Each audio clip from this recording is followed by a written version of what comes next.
Hello and welcome to Chesapeake Weekly Home Edition. So new year, new laws on the books. And while we want to make sure we're aware of all of them, there's one in particular we know you're gonna wanna know about. It's the hands-free law.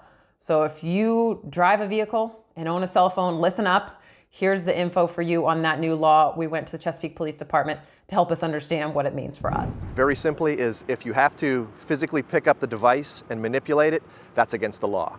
You can still use the phone to make calls through wireless connections, either through the vehicle or through Bluetooth devices, hands-free devices like that, even wired into the phone, but you'd have to do it through voice activation. And you're still allowed to use GPS for travel, and the phone can be visible for that GPS. You're just not allowed to manipulate it through touching it unless you are legally stopped. If you are at a stoplight, that is considered legally stopped. However, you still have to remember that you're still operating a motor vehicle and you're still going to be responsible for paying attention to what's going on around you. You know, you have to be able to pay attention to look at that stoplight, pay attention for pedestrians crossing, cross traffic, other vehicles. You still want to be aware if you hear or see emergency vehicles, things of that sort. So yes, you can still use them at stoplights, but you just want to be careful that you're still able to pay attention to what's going on around you. And while we're talking Chesapeake Police Department, let's take a closer look at one of their many divisions, the motorcycle unit. Hi, I'm Officer Dupre Foster with the Chesapeake Police Department. Today I'm here with Sergeant Hilber, who's going to tell us about our motorcycle units. Sergeant Hilber, thanks for coming out. Thank you. Thanks for having me. Yeah, you're welcome. So this is a sweet looking bike. It's a BMW. Tell me about this. It is. So basically what you're looking at is one of our newest police motors here at the Chesapeake Police Department. Our fleet currently consists of 5 police motorcycles. We have 4 Harley Davidsons, and we have this here, which is our newest one. It's a BMW. Nice. So how do you get to ride one of these? So basically, in order to be able to ride a police motorcycle, obviously you have to have your motorcycle license. That's step one. Okay, Just like driving a police car, you need a driver's license. So once you have your motorcycle license, basically you attend a police motorcycle course, which is a 2-week course. The 2-week course consists of various skills, show you what's needed to operate this motorcycle out on the street. So there's like a lot of fast driving and braking and it's actually not. It's very easy to go fast on a motorcycle, believe it or not. Yeah? It is. The hard part is going slow. Being able to balance the motorcycle and being able to maneuver in and out of traffic. You ever notice traffic officers? See here, I have a wheel. The wheel is the motor in motion. The wheel symbolizes motion. The arrow through is precision, so you have to be precise on this motorcycle. Oh, wow. I never knew that. All right, yeah, Cool. there you go. Basically, we had a BMW rep. He came and talked to us. He gave us the pros and the cons with the BMW versus the Harley Davidson. And the department decided to go with the BMWs. Most cities around our area are switching to the BMWs, including state police. Okay. And ever since we've had it, we love it. It's very practical to what we do. It's a lot lighter, and it's a great day-to-day bike if you have to be on it every single day. So looking at it, like it's got so many gadgets and buttons and stuff, but like what are these big boxes in the back? So basically we have here, I'll just start at the front. You have your laser mount. This is for where you have a laser unit, and if you're running radar in a neighborhood or wherever you're running radar, you actually place your laser into this holster here, and you use it to capture somebody's speed. And once you capture the speed, you put the laser back into the mount and you pull off to pull over the violator. If you circle around here, you have your saddlebags. On patrol, you need to utilize your summons book, your clipboard, your traffic vest, and anything that you would need to carry on your day-to-day activities, you would place here in your storage unit. And as you can see here, we have a clipboard, we have an accident exchange book, and we have some traffic citations and also a parking ticket book. Typically a motor officer, the items that we're gonna need primarily. You can see more on that video at youtube.com/Chesapeake Television, where you'll find a whole bunch of our Chesapeake Television programming, and I hope you find things that you like and things that are helpful to you there. If you're interested in joining the Chesapeake Police Department, there are opportunities available. And you can learn more about that at cityofchesapeake.net/police. Well, as we all continue to tolerate this winter chill and just dream about spring when our yards are lush and flowers are blooming, there is something you can do right now, even though it's cold, to help your garden this spring.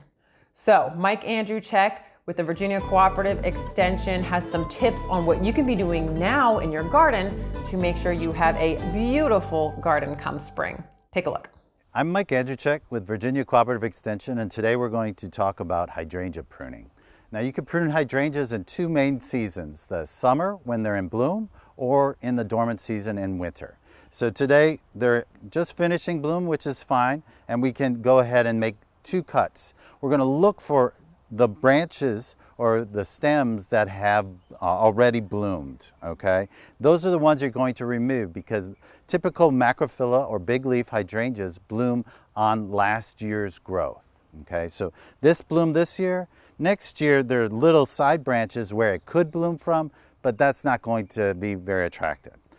This is what we're going to save. There's brand new shoots that have lots of energy stored in them for a nice big bloom for next year, okay?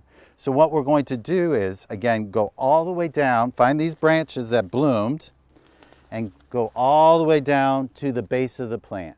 So we're gonna cut it off as close to the ground as possible, and we'll bring out that branch, and now you can see the side branches, okay? So all of these little side branches could bloom, but they're gonna have little clusters, so we don't need that. And this will help open up the plant for airflow so that you don't get leaf spot diseases later in the season, okay? So if you haven't pruned them in a while, you may have some branches that are pretty unbranched and have flower clusters on, and you might wanna leave those and just snip off the flower head above a leaf, okay?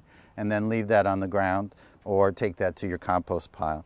But you may also find branches like this one that didn't get pruned in previous years and have new shoots with no flowers showing. And you might want to just trim out one or two of those just to thin it out to again allow more airflow through this. This plant looks really good. You don't see any leaf spot on it, but by the end of the growing season, if this gets more and more dense and we have lots of rain from a hurricane or lots of rainstorms, you'll get leaf spot on there. And because it's so dense, the humidity stays, and that's very favorable for fungal growth, okay? But basically, you can thin out as much as you want. Anything that has branches, I usually take out completely from my plant, and that way it leaves room for new growth to come right from the base of the plant and fill in those gaps for the following year's flowering season. There are other types of hydrangeas that bloom on new growth, like this tree hydrangea, Hydrangea paniculata, or oak leaf hydrangea, which you might be familiar with as well. And they typically have these more conical or pointy inflorescences. And all you have to do with these is prune them off right above a leaf. So again, that new growth will come and you'll get flowering all over the plant. If you really wanted to get this plant back in shape, say a branch fell on it or whatnot, you could actually take your chainsaw or handsaw and cut the plant all the way to the ground and start it over, and it would still bloom for you the same year. I love it. I need to do all of those things. I'm making a mental note. I took some notes while watching that. I gotta go trim all my hydrangeas. Great tips from Mike, and you can actually see a bunch more on other plants and other gardening tips on our YouTube page, youtube.com/Chesapeake Television. Thank you, Mike, for helping us out with that. And throughout winter, we always hear about it. We get calls from customers about frozen pipes. It happens, but there are things you can do to hopefully prevent that from happening to you in your home. So here are some tips on how to prevent frozen pipes. Prepare now, prepare ahead of time. Insulate your pipes. Go outside and cover up any outside faucets and make sure the hoses are disconnected. You don't want any of your hoses to stay connected to the faucets. And check your water meter box. You can usually find those down towards the street in your front yard. Check that box, make sure it's tightly closed and that it's not broken, and maybe insulate it a little bit by putting a bale of hay or bag of leaves on top. Now, when freezing temperatures are forecast, turn your faucets on ever so slightly so that you drip the hot and cold water. Open up the cabin doors underneath your sink. That allows the heat from the room to get in there and help warm up the pipes. And this is an important one, locate your water shutoff valve. Know where you have to go to turn your water off. And finally, if your pipes do end up freezing despite what you've done, first thing you want to do is go back to that shutoff valve, turn off your water, and then call public utilities. You can call them day or night, but there are 2 different numbers to call depending on when you're giving them a call. And never try to thaw frozen pipes with an open flame or an electrical current. That's really important. Don't take matters into your own hands. You could hurt yourself and you could create some serious damage to your home. So don't try to do that yourself. Stop everything and call the plumber. All right, do you have lunch plans on Friday? Well, you might consider heading over to the conference center to have lunch with Chef Mario. They have a weekly luncheon. They're following all COVID-19 guidelines. It's a great opportunity to enjoy some of the food cooked at our conference center. And coming up this week, there's going to be a special luncheon dedicated to Martin Luther King Jr. We have such a special day planned on January 15th. That's Martin Luther King's birthday. Our very talented chef and culinary team, they've created a special menu.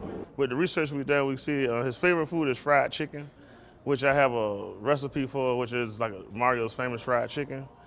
So we do fried chicken, macaroni and cheese, prime rib of beef, and collard greens. This is our first time being open to the public for the last year now.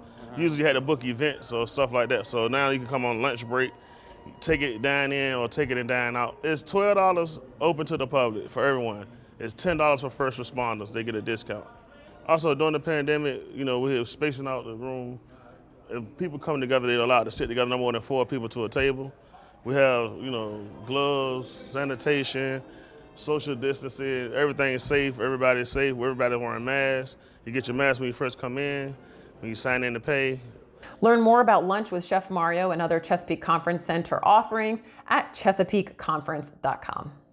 And a quick note before we go about next week's city schedules. All city offices, courts, community centers, and libraries will be closed on Monday, January 18th for Martin Luther King Jr. Day. There will be no changes to trash or recycling collection. Normal schedules will resume on Tuesday, January 19th. That does it for this week's edition of Chesapeake Weekly. Thank you so much for tuning in. Everybody stay healthy, stay safe, and we'll see you right back here again next week. There's a new app in town. It's come to make your life easier when you need a service from the city of Chesapeake. Need a bulk trash pickup? Got you covered. Spot a pothole? Report it here. Neighbor's yard looking trashy? Help is on the way. The brand new Chesapeake Service Requests app is available now in the App Store and on Google Play. It's free and easy to both download and use. Add the app to your favorite device today so it's ready when you need it. And with so many services available, you're sure to need it soon. If you have questions about the app, you can call the Chesapeake Customer Contact Center at 382-CITY.